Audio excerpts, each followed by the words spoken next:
apakah ini tempatnya Indonesia ikut campur? Kalimat itu, sedingin pisau es, menusuk menembus dinding bata merah berusia seabad di forum akademik Universitas Harvard. Ejekan dari profesor Universitas Peking itu, dalam 3 menit singkat, akan berubah menjadi keterkejutan total. Para akademisi terkemuka Jepang akan pucat pasi dan bungkam 1000 bahasa. Saat pidato tak terduga itu berakhir, 200 cendekiawan kelas dunia yang hadir akan terperosok dalam keheningan absolut. Dan malam itu, media di seluruh dunia akan menyiarkan berita darurat. Indonesia telah menipu dunia. Sebenarnya, apa yang disembunyikan oleh negara kepulauan yang telah lama diabaikan dunia ini, yang cukup untuk meruntuhkan sistem kognitif global? Kebenaran 12 menit yang menjungkir balikkan dunia ini, sekarang dimulai. Hingga hari ini, saya tidak bisa melupakan momen itu. Di dalam ruang kuliah di Harvard, institusi pendidikan tertinggi di dunia, terjadi pembalikan keadaan yang luar biasa. Nama saya Budi Santoso, seorang ilmuwan Indonesia yang hari itu menghadiri Forum Internasional Harvard. Saya telah tinggal di Amerika selama 35 tahun, seorang profesor yang mengabdikan seluruh hidupnya untuk penelitian fisika. Saya meraih gelar doktor di Harvard, pernah menjadi peneliti di MIT, dan saat ini mengajar di Universitas Boston. Sebelum kita melanjutkan, silakan tinggalkan komentar dari belahan dunia mana Anda menonton, dan pastikan untuk berlangganan, karena Anda tidak ingin melewatkan berita besok. Acara yang bertemakan Masa Lalu dan Masa Depan Peradaban Asia ini mengumpulkan para cendekiawan terkemuka dari seluruh dunia. 30 menit sebelum forum dimulai, saya sedang memeriksa daftar pembicara terakhir di lobi aula. Perwakilan Tiongkok, Profesor Chen Wei. Perwakilan Jepang, Profesor Kenji Tanaka. Kemudian, saya mengucek mata dan memeriksa lagi. Kursi perwakilan Indonesia, yang seminggu lalu masih jelas tercetak nama saya, telah lenyap sama sekali. Permisi, sepertinya nama saya terlewat di daftar pembicara. Saya bertanya kepada penyelenggara dengan suara bergetar. Seorang panitia berambut putih menatap saya dari balik kacamata bacanya dan berkata dengan dingin, "Ah, Profesor Budi, maaf, ada perubahan jadwal. Mengingat faktor waktu, kami memutuskan presentasi Asia Timur hanya akan dilakukan oleh Tiongkok dan Jepang. Tapi, saya sudah mempersiapkannya selama sebulan penuh. Mohon pengertiannya. Lagi pula, Tiongkok dan Jepang adalah inti dari Asia, bukan?"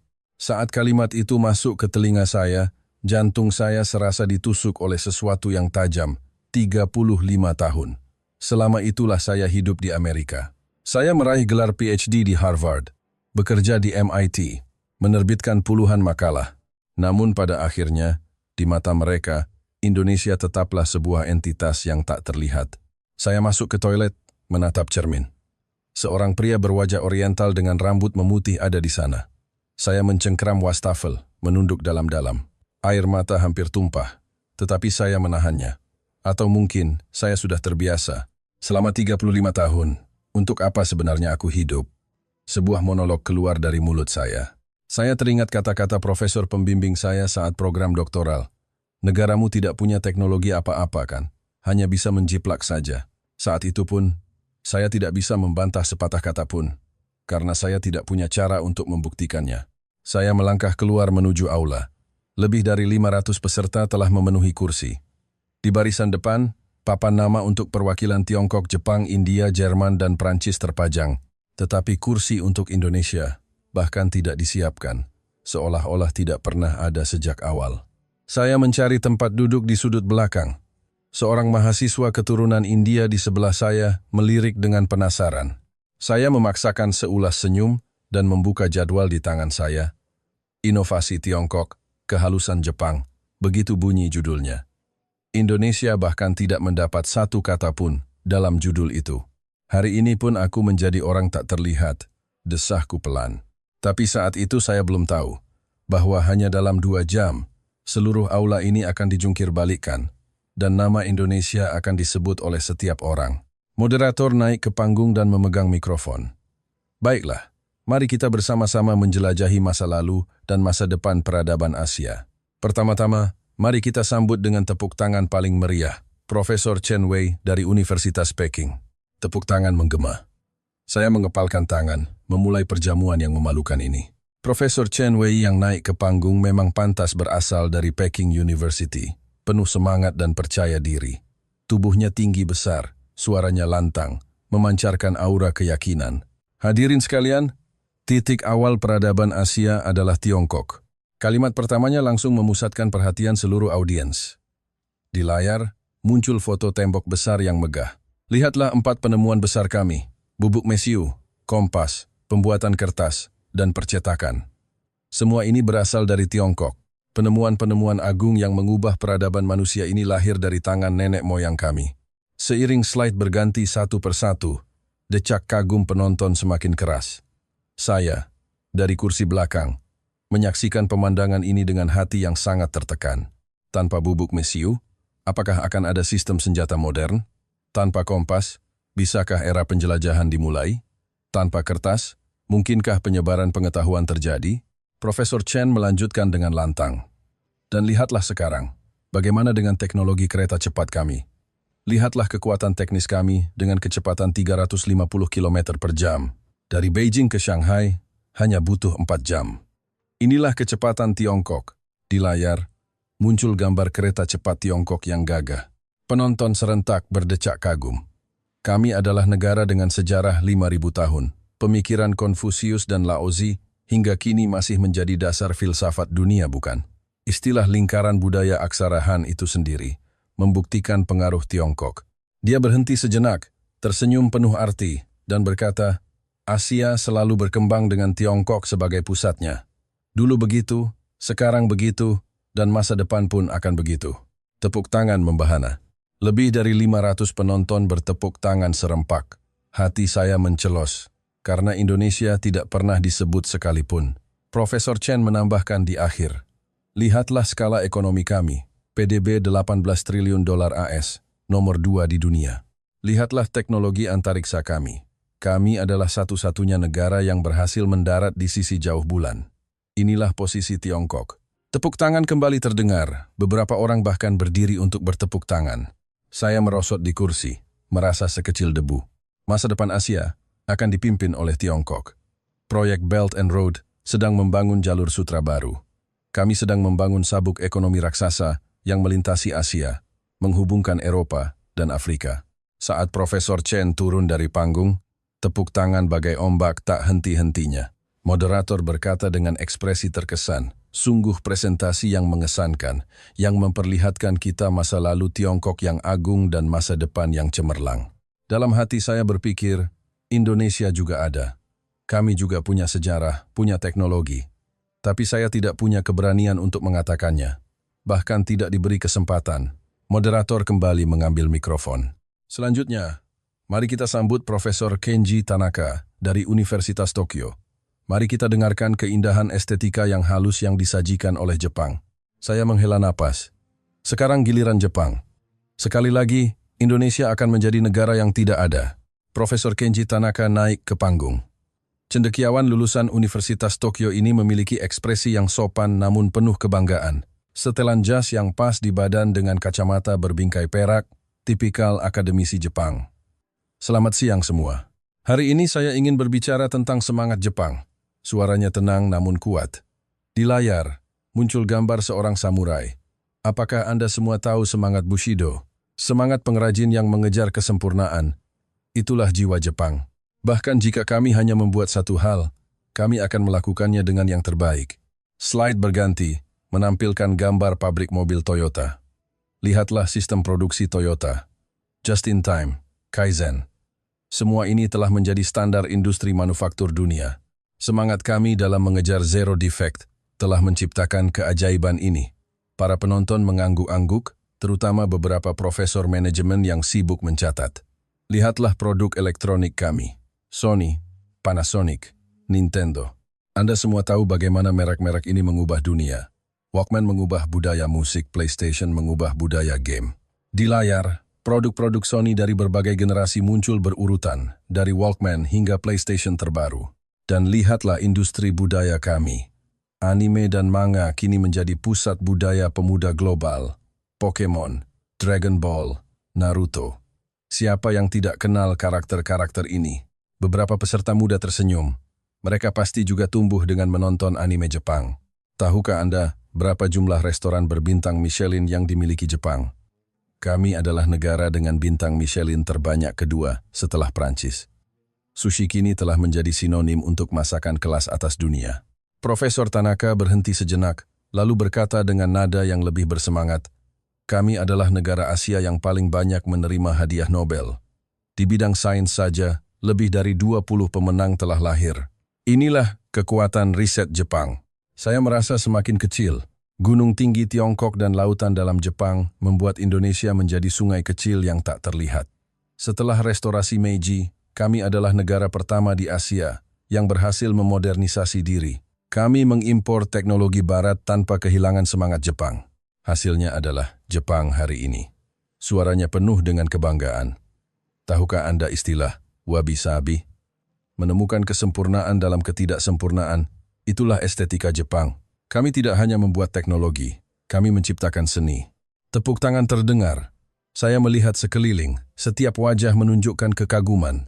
Meskipun Jepang adalah negara kepulauan kecil, kami adalah ekonomi terbesar ketiga di dunia. Bahkan tanpa sumber daya alam, kami menciptakan keajaiban dengan teknologi dan semangat. Profesor Tanaka menyimpulkan, kehalusan Asia, itulah hadiah Jepang untuk dunia. Tepuk tangan gemuruh kembali terdengar. Saya menundukkan kepala. Selama 2 jam penuh, Indonesia tidak disebut sekalipun. Sesi tanya jawab dimulai. Seorang mahasiswa di barisan depan mengangkat tangan.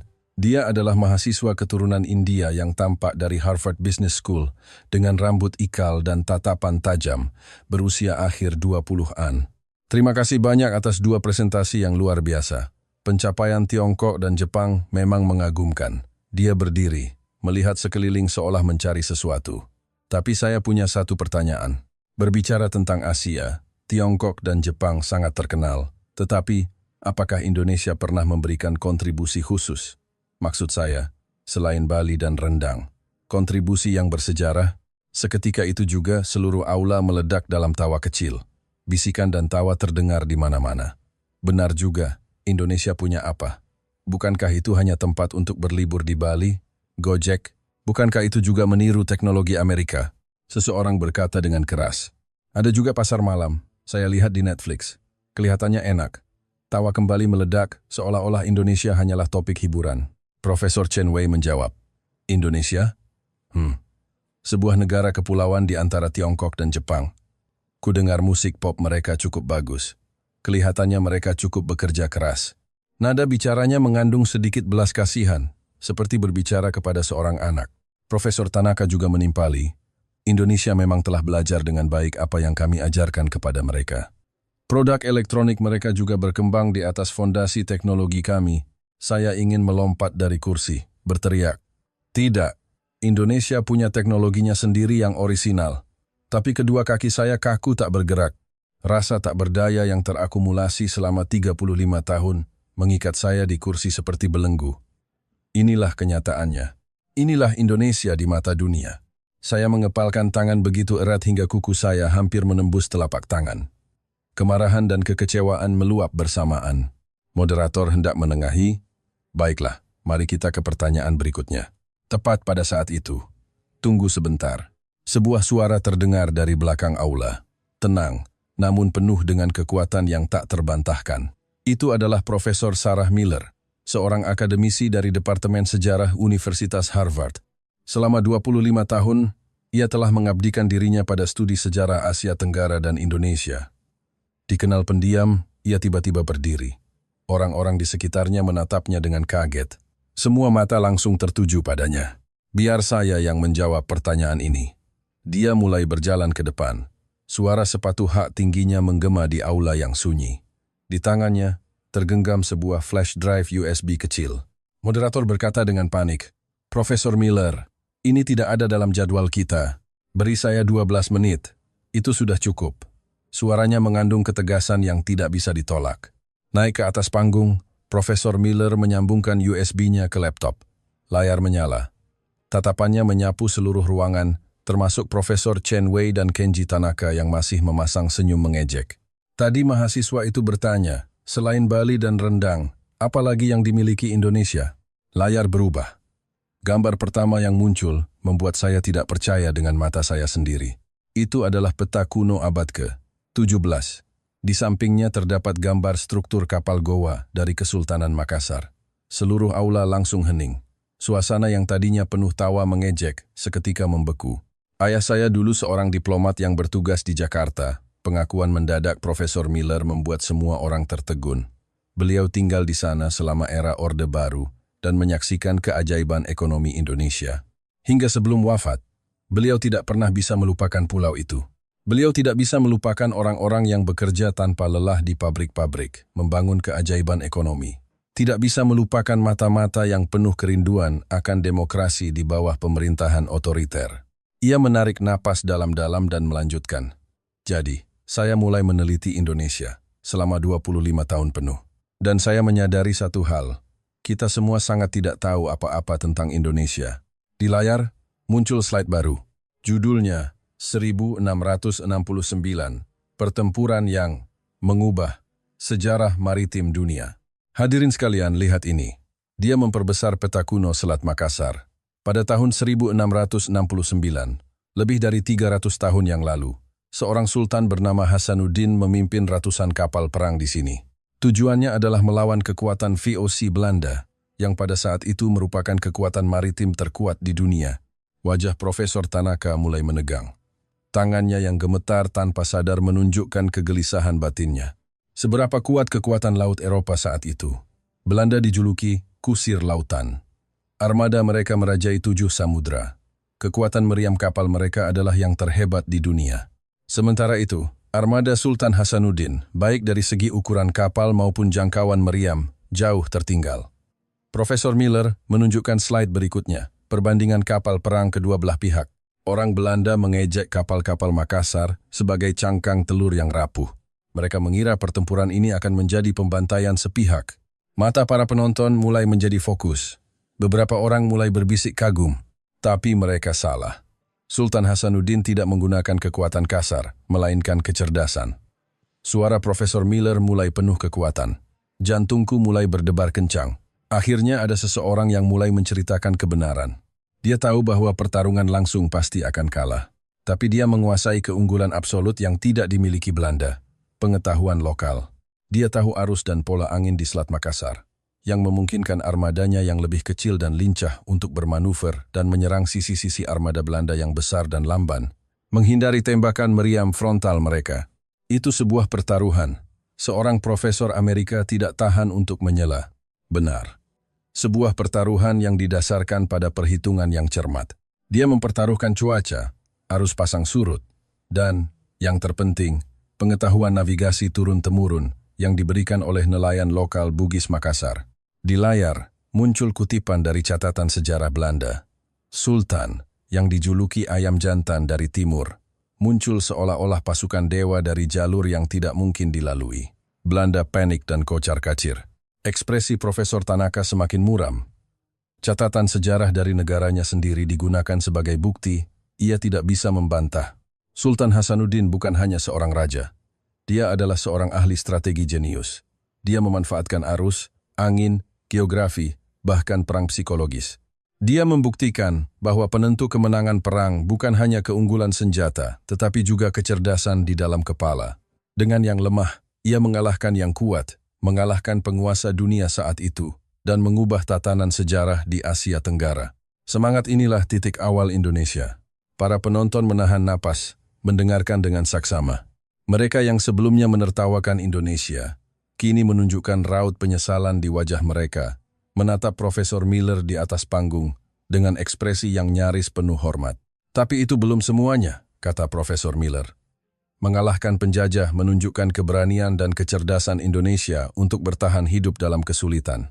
Tetapi kekuatan sejati Indonesia tidak hanya terlihat di medan perang, melainkan pada tingkat yang lebih dalam dan langgeng, yaitu dalam menjaga peradaban. Dia mengganti slide. Di layar, muncul Candi Borobudur yang megah. Stupa-stupanya yang agung berkilauan di bawah sinar matahari. Tadi Profesor Chen menyebutkan sejarah gemilang Tiongkok selama 5.000 tahun, menyebut Konfusius, menyebut penemuan-penemuan besar itu.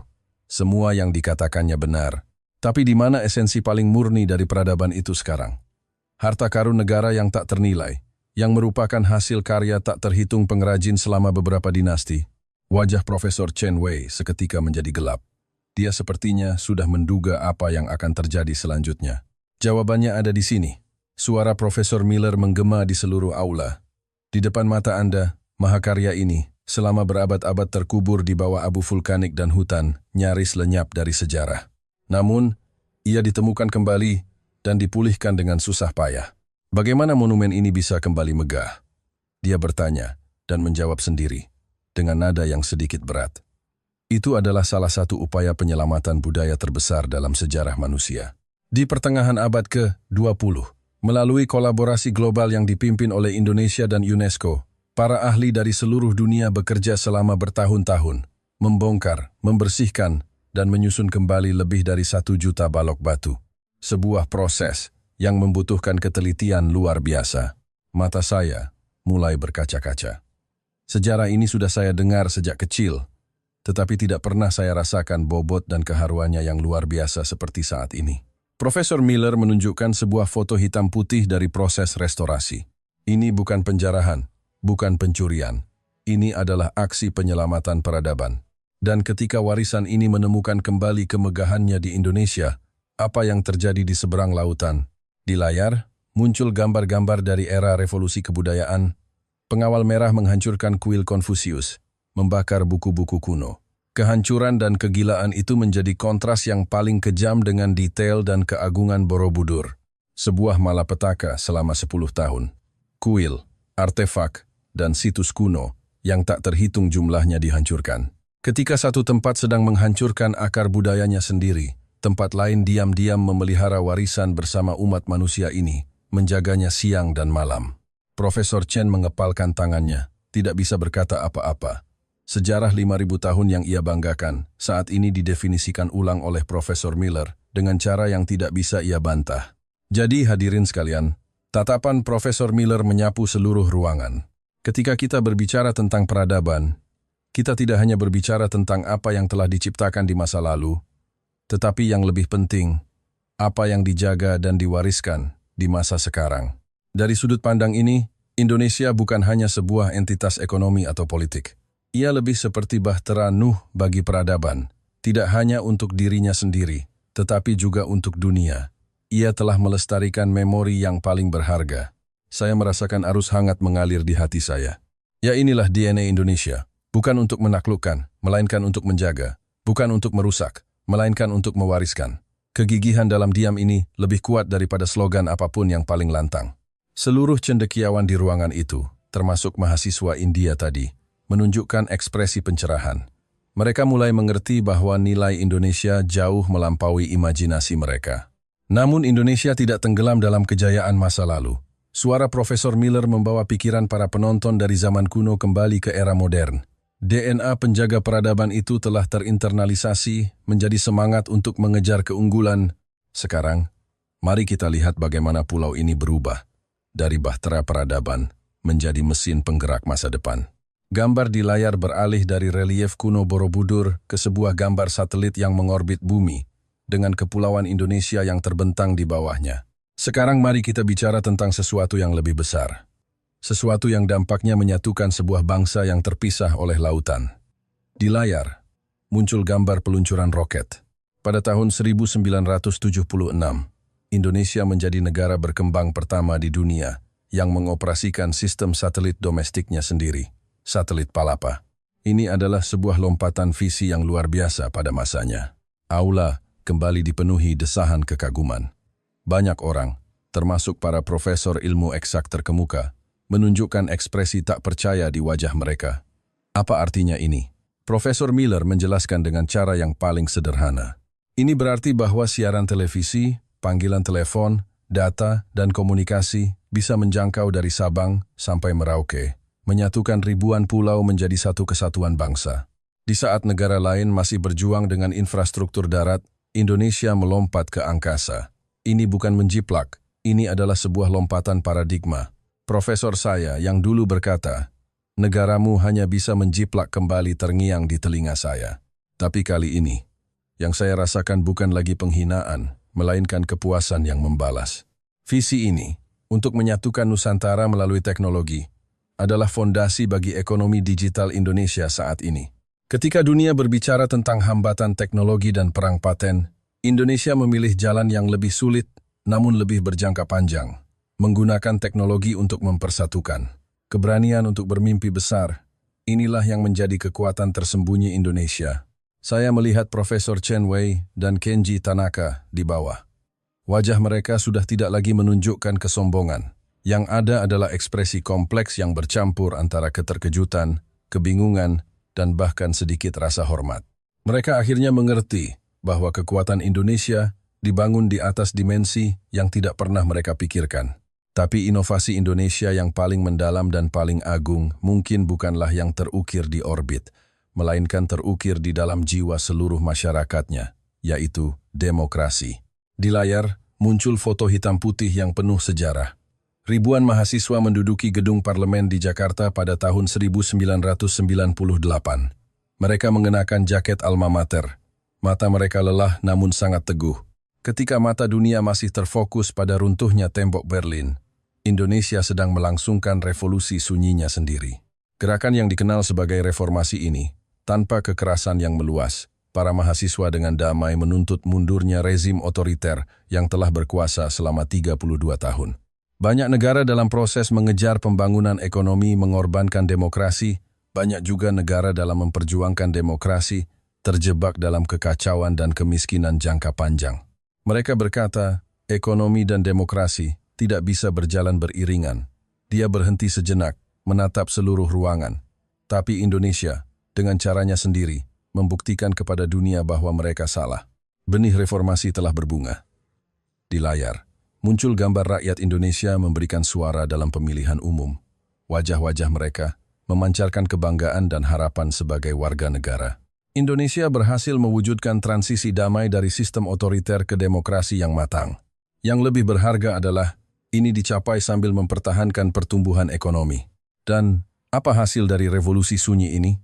Suara Profesor Miller penuh kebanggaan.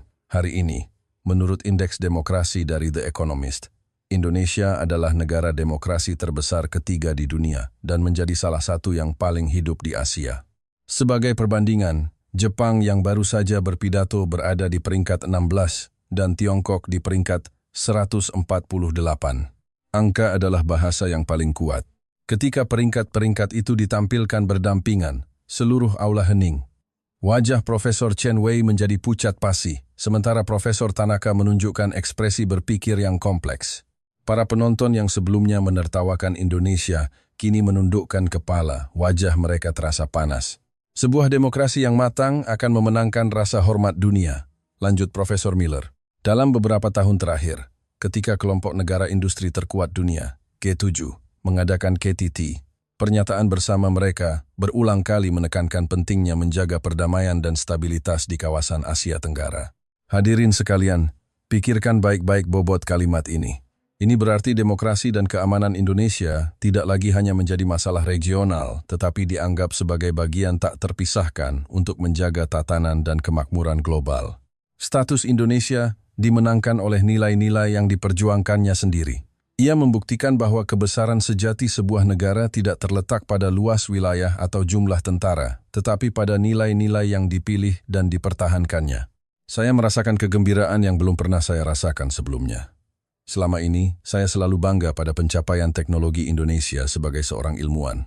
Tapi saat ini, saya baru menyadari secara mendalam bahwa yang membuat Indonesia paling tidak bisa diabaikan oleh dunia adalah demokrasi kita.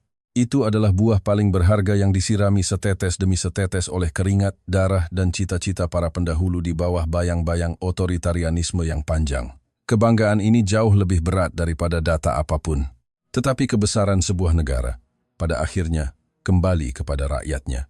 Suara Profesor Miller beralih dari narasi kebangsaan yang agung menjadi kepedulian yang hangat dan manusiawi. Dari mana akar pencapaian ekonomi dan demokrasi ini? Jawabannya ada pada karakter rakyat Indonesia. Di layar, muncul sebuah foto yang memilukan. Puing-puing bangunan dan desa yang hancur setelah tsunami Samudra Hindia tahun 2004 di Aceh. Pada tahun 2004, sebuah tsunami dahsyat menghantam Aceh, menewaskan ratusan ribu orang. Seluruh dunia mengira pulau ini akan runtuh. Banyak judul media internasional saat itu adalah "Keajaiban Indonesia telah berakhir." Tapi mereka sekali lagi meremehkan Indonesia. Foto berikutnya adalah ribuan warga sipil dan tentara yang menggali puing-puing dengan tangan kosong mencari korban selamat pada saat pertama bencana terjadi. Tidak ada yang menunggu perintah. Tim penyelamat sipil yang tak terhitung jumlahnya dari seluruh penjuru Indonesia secara sukarela berbondong-bondong ke daerah bencana. Yang punya uang memberi uang, yang punya tenaga memberi tenaga. Teman ayah saya saat itu memberitahunya. Seluruh Indonesia bergerak bersama, seperti sebuah organisme raksasa yang hangat, berjuang menyembuhkan lukanya sendiri. Kekuatan kohesi dan daya hidup yang luar biasa dalam menghadapi kesulitan ini, orang Indonesia menyebutnya gotong royong. Dan semangat ini tidak hanya untuk internal. Setelah berdiri tegak, Indonesia tidak ragu-ragu mengulurkan tangan bantuan kepada dunia. Di layar, muncul foto kargo, bertuliskan Indonesia bisa membantu. Di dalamnya penuh dengan bantuan kemanusiaan. Saat pandemi COVID-19, ketika seluruh dunia menghadapi kelangkaan, Indonesia, selain memenuhi kebutuhan dalam negeri, juga mengirimkan bantuan ke puluhan negara. Mereka tidak membesar-besarkan, hanya diam-diam menulis di kotak-kotak itu. Indonesia bisa membantu. Dari mana kepercayaan diri ini berasal? Dari kekuatan sistem sosial mereka, Jaminan Kesehatan Nasional, BPJS, Indonesia, dengan biaya yang relatif rendah, menyediakan cakupan kesehatan untuk lebih dari 90% dari 270 juta penduduknya. Efisiensi dan keadilannya menjadi model yang dipelajari oleh berbagai negara berkembang di dunia. Hadirin sekalian, tingkat peradaban suatu masyarakat tercermin dari bagaimana ia memperlakukan warganya yang paling rentan dan bagaimana ia memberi kembali kepada dunia. Dan Indonesia, dalam kedua hal ini, telah memberikan rapor yang mengagumkan. Profesor Miller menampilkan gambar terakhir. Itu adalah paspor berwarna hijau milik Indonesia. Terakhir, saya ingin berbicara tentang kepercayaan. Di dunia yang penuh kecurigaan saat ini, kepercayaan adalah aset yang paling langka, dan kekuatan sebuah paspor adalah cerminan dari peringkat kredit sebuah negara. Paspor Indonesia menikmati akses bebas visa ke semakin banyak negara, termasuk seluruh ASEAN dan sebagian Eropa. Apa artinya ini? Ini berarti negara-negara utama dunia mempercayai pelancong Indonesia.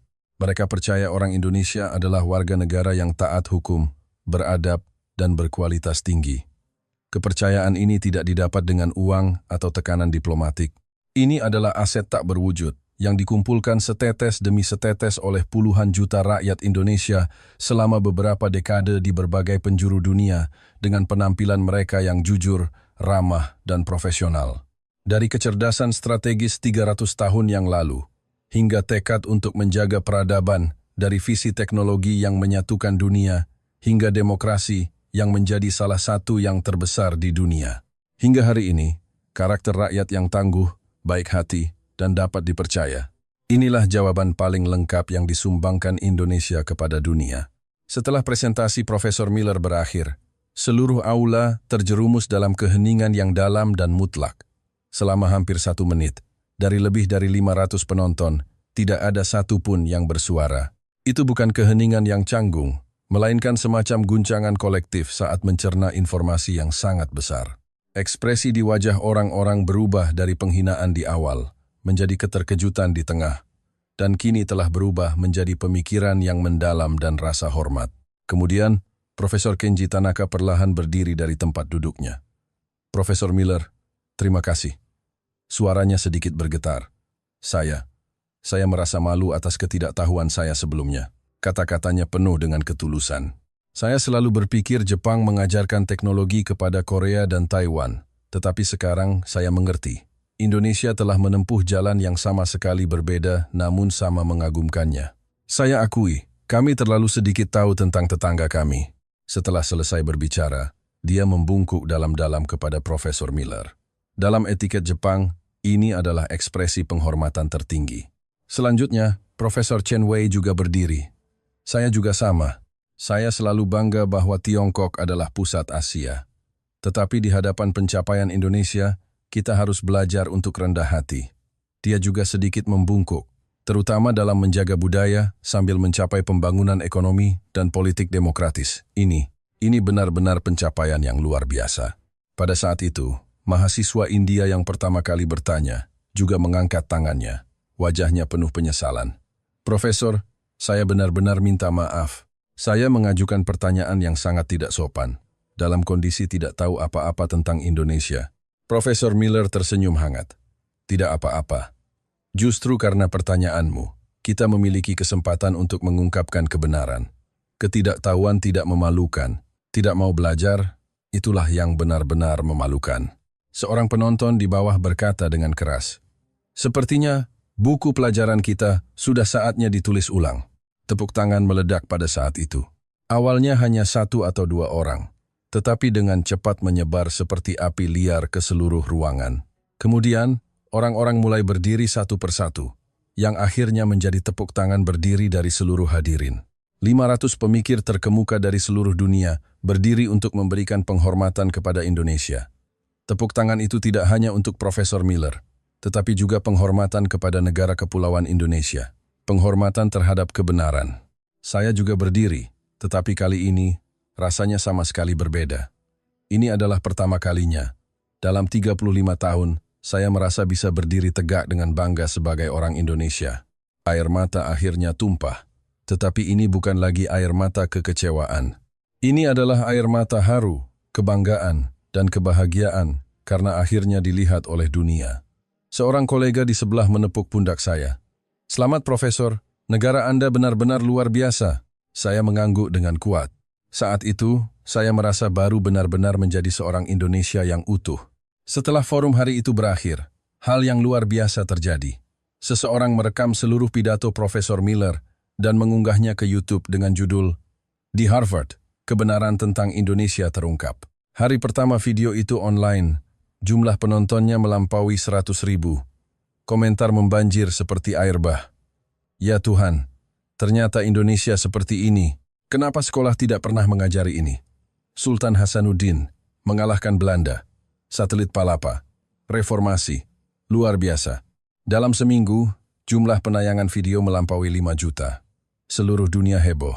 Media-media besar berlomba-lomba memberitakannya. CNN. Permata Asia yang tersembunyi. Penemuan kembali Indonesia. BBC. Revolusi senyap. Bagaimana Indonesia mengubah dunia. Le Monde. Prancis. Keajaiban Indonesia yang melampaui. Keajaiban Sungai Han. Rektor Universitas Harvard mengeluarkan pernyataan darurat. "Sudah terlalu lama kita terperangkap dalam prasangka. Kami akan memperluas penelitian tentang Indonesia secara besar-besaran." Seminggu kemudian, Universitas Harvard secara resmi mengumumkan pendirian Pusat Studi Indonesia. Direktur pertamanya, tentu saja, adalah Profesor Miller. Tidak hanya itu, MIT, Yale, Princeton, Stanford, semua universitas terkemuka di Amerika berlomba-lomba membuka mata kuliah terkait studi Indonesia. Setahun kemudian, saya bertemu lagi dengan Profesor Miller di acara peringatan 1 tahun Pusat Studi Indonesia Harvard. "Profesor Budi, lama tidak bertemu." "Ya Profesor, berkat Anda, sekarang saya akhirnya bisa dengan bangga mengatakan, saya orang Indonesia." Kami duduk berdampingan di bangku di tepi Sungai Charles, memandangi matahari terbenam di atas air. "Profesor, mengapa Anda meneliti Indonesia sedalam itu?" "Selama 25 tahun, dia tersenyum. "Setelah ayah saya kembali dari Indonesia, dia selalu berkata, orang-orang di pulau itu sangat istimewa. Suatu hari nanti, dunia akan terkejut oleh mereka." Dia menatap langit. "Ayah saya benar. Indonesia menyelesaikan sebuah revolusi senyap. Tidak sombong, tidak membual, hanya berjalan selangkah demi selangkah dalam diam." Saya mengangguk. Ya, kekuatan dalam kesunyian. Benar. Orang Indonesia tidak melakukan sesuatu untuk membuktikan kepada siapapun. Mereka hanya melakukannya untuk bertahan hidup dan menjadi lebih baik. Tetapi dalam prosesnya, mereka menciptakan keajaiban. Setelah hari itu, saya memikirkan kembali segala sesuatu tentang Indonesia. Mengapa kita sering meremehkan diri sendiri? Mengapa kita tidak berani bangga atas pencapaian kita? Mungkin karena kita berlari terlalu cepat, sampai tidak punya waktu untuk menoleh ke belakang dan melihat seberapa jauh kita telah berjalan. Tetapi sekarang, kita harus tahu, nenek moyang kita dengan kearifan mengalahkan kekuatan dunia. Para pendahulu kita menjaga benih peradaban agar tidak padam. Kita membangun keajaiban ekonomi di atas reruntuhan. Kita memperjuangkan buah demokrasi di bawah tirani. Kita menyatukan bangsa dengan teknologi. Kita memenangkan kepercayaan dunia dengan kebaikan. Dan sekarang, budaya kita dengan lembut merangkul seluruh dunia. Semua ini, kita selesaikan dalam diam. Kita tidak melakukannya untuk pamer. Kita hanya melakukannya untuk hidup dengan cara yang lebih baik.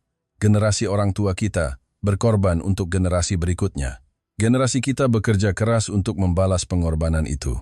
Warisan inilah yang melahirkan keajaiban ekonomi, mewujudkan transisi demokrasi, dan melahirkan wajah Indonesia yang beragam dan penuh semangat hari ini. Sekarang, dunia sedang memperhatikan Indonesia. Kita bukan lagi pulau yang tak terlihat. Tapi kita harus tetap rendah hati, karena itulah gaya kita. Diam, namun pasti, melangkah maju. Inilah jalan Indonesia. Hadirin sekalian, kita adalah warga dari sebuah bangsa yang hebat. Tolong jangan lupakan ini, 111,1